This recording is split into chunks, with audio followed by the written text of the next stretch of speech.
Hey everybody, welcome back to Sustainability Sunday. We're out here at the bottom of the Beaver Bowl run in the Beavers.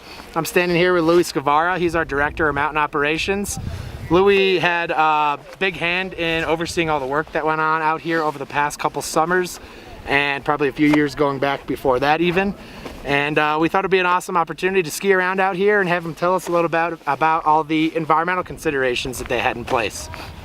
Yeah, it's a different project for us here in the Beavers, so it's a heck of an opportunity, certainly, but quite a bit different than what we've done in the past. So most of you know, about a decade ago now, we opened up Zuma Bowl, the backside of the mountain, a lot of southerly aspect skiing, open bowl skiing.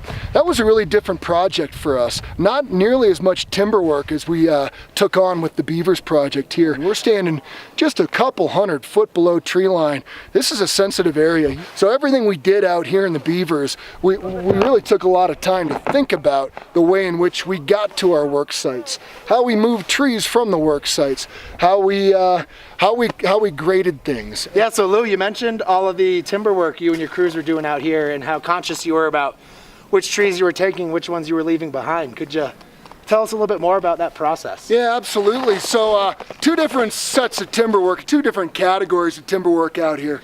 So Loafer and Davis are two groomers. Those are clear cuts. You can see Davis right over my right shoulder right now. That's 100 foot wide, that's a groomed trail. For all the other glading work we did back here, we must have done 15, 18, maybe pushing 20 some odd gladed trails out here. So working with our partners at the Forest Service, they lined us out on 100 foot swaths.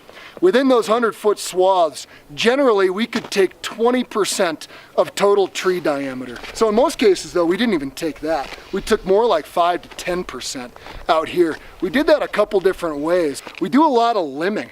So instead of cutting trees, we take limbs. And that gives you physical space. So those limbs might be sticking out 6, 8, 10 foot.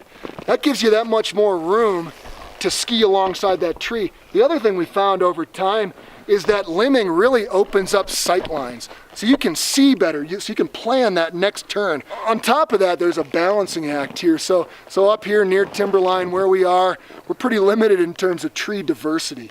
We have Engelmann spruce overwhelmingly, and then a lot of subalpine fir. We tried to balance some Engelmann with some fir. Some dead with some alive. You can see again over my right shoulder here, we left a couple really big standing dead trees there. Those spruce turn into terrific critter habitat for the birds, for ground mammals. So we do our best to avoid taking those as well. Just because it's dead doesn't mean it's worthless to us out here. So Louis, you mentioned the two kind of traditional cut trails. Obviously that's a fair number of trees that we had to remove. What happened with that lumber? Yeah, so we put it all on the ground. We hired a logging crew to come out and they put all the timber down on the ground. So in keeping with the roadless area, minimal impact and all that, we made the decision to fly that timber out. So we hired a helicopter, flew all the timber from those two cut runs, Loafer and Davis, to our parking lot. And from there we trucked it west to the biomass plant in Gypsum where it provided some amount of power to our area. So pretty neat way to reuse that material and put it to decent use. So yeah, here we are at the bottom of our new Beavers chairlift.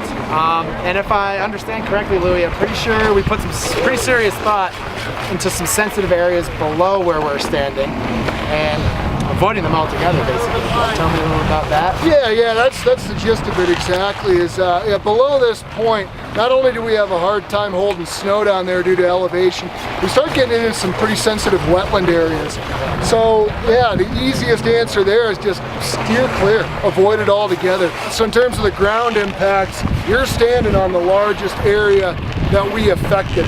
So an area really half the size of a football field, we graded out in order to accommodate the bottom terminal here. So we did this in a pretty neat way. We hired out a machine called a Spider-Hoe, a spider excavator. It's basically a mini excavator that has legs, so it can literally walk itself up and down extremely steep slopes. And then on our two groomers, Davis and Loafer, over Mike's head there, we did the clear cutting there, and Spider-Hoes walked down with a large masticating implement and ground all of the stumps down, leaving a big bed of chips that we'll go back and re-veg later on.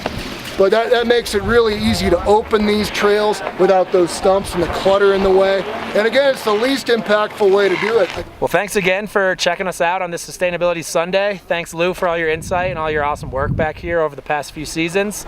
If you don't mind us, we're gonna sign off here and enjoy the rest of this beautiful chairlift ride. See you next week.